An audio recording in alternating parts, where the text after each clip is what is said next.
वसई विरार की सियासत में आज बड़ा हलचल भरा दिन है। मनपा चुनाव से पहले शक्ति प्रदर्शन और रणनीति का महासंग्राम शुरू हो चुका है।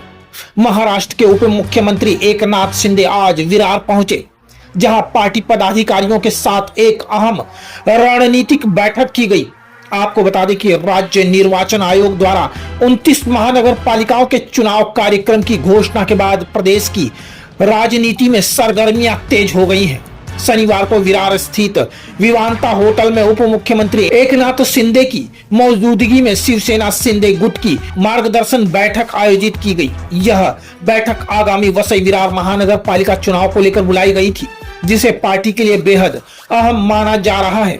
इस बैठक में बड़ी संख्या में पार्टी पदाधिकारी शामिल हुए। खास तौर पर महिला पदाधिकारियों की उपस्थिति उल्लेखनीय रही। कार्यक्रम के दौरान बहुजन विकास आघाड़ी की पूर्व नगर सेविका विमल पाटिल समेत कई नेता शिंदे गुट में शामिल हुए। इस बैठक में परिवहन मंत्री प्रताप सरनाईक, शिवसेना नेता रविंद्र फाटक, विधायक विलास तरे, विधायक राजेंद्र गावित और कई वरिष्ठ स्थानीय नेता मौजूद रहे। कुल मिलाकर वसई विरार मनपा चुनाव से पहले शिंदे गुट ने रणनीति, संगठन और शक्ति प्रदर्शन तीनों मोर्चों पर कमर कस ली है। वहीं अब देखना यह होगा कि बैठक के बाद सियासी समीकरण किस दिशा में करवट लेता है। उत्तर भारतीय आणि गुजराती समाजाचे लोक पण खूप मोठ्या प्रमाणावर आहे। अयोध्या में राम मंदिर तो बन गया ना। लोग कहते थे मंदिर वही बनाएंगे, तारीख नहीं बताएंगे, लेकिन मोदी जी ने मंदिर भी बनाया, तारीख भी बताया, उद्घाटन भी हो गया।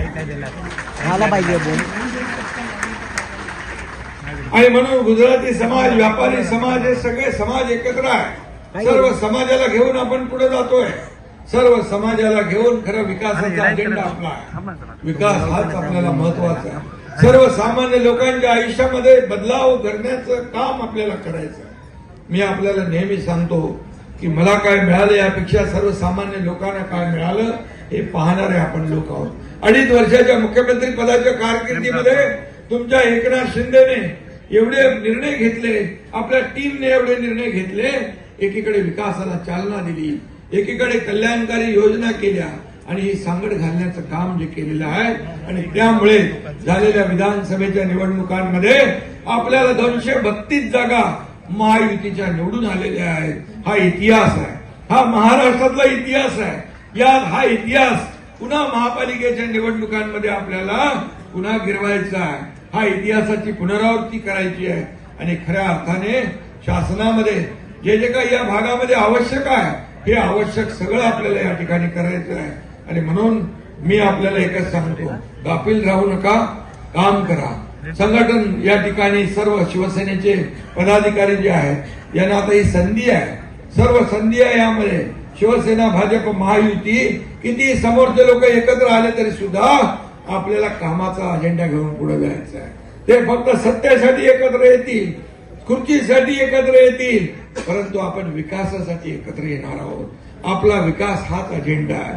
आणि म्हणून मी कोणी काही म्हटलं तरी सुद्धा एवढंच सांगतो, जो शब्द आपण देतो तो पाळतो। आणि म्हणून इलाका किसका भी हो, धमाका हम ही करेंगे, अशा प्रकारचं आपल्याला सांगतो। और अभी ये मौका है, ये मौका गवाएंगे तो फिर नहीं मिलेगा। आणि म्हणून मी आपल्याला सांगतो, पुन्हा एकदा मनापासून आपल्याला शुभेच्छा देतो। जे जे आम्ही बोललोय ते करणार, दिलेला शब्द पाळतो। म्हणून माझ्या लाडक्या बहिणी, लाडके भाऊ एवढ्या मोठ्या प्रमाणामध्ये महाराष्ट्रामध्ये एकत्र येत आहेत, विकासाच्या या कार्यामध्ये सामील होत आहेत, शिवसेनेच्या सोबत येत आहेत। शिवसेनेचा कारवा मोठा होत चाललाय, बाळासाहेबांचा विचार पुढे जातोय, राज्यामध्ये देशामध्ये पुढे जातोय। आणि म्हणून आपल्या सर्व कार्यकर्त्यांना मनापासून मी शुभेच्छा देतो। आपल्याला एवढंच लक्षात ठेवा की आपण आज शपथ घेऊया, शाखा शाखांमधून विजयाचं रणशिंग फुंकूया। आज आपण शिवसेना मजबूत करण्याची शपथ घेऊ। आज आपण शपथ घेऊया हिंदुत्वाची शान राखण्याची, शपथ घेऊया राज्याच्या प्रगतीची, राज्याच्या समृद्धीची, आणि शपथ घेऊया विरोधकांना चारी मुंड्या चित करण्याची, आणि शपथ घेऊया या वसई विरारवर महायुतीचा भगवा फडकवण्याची। धन्यवाद। जय हिंद, जय महाराष्ट्र।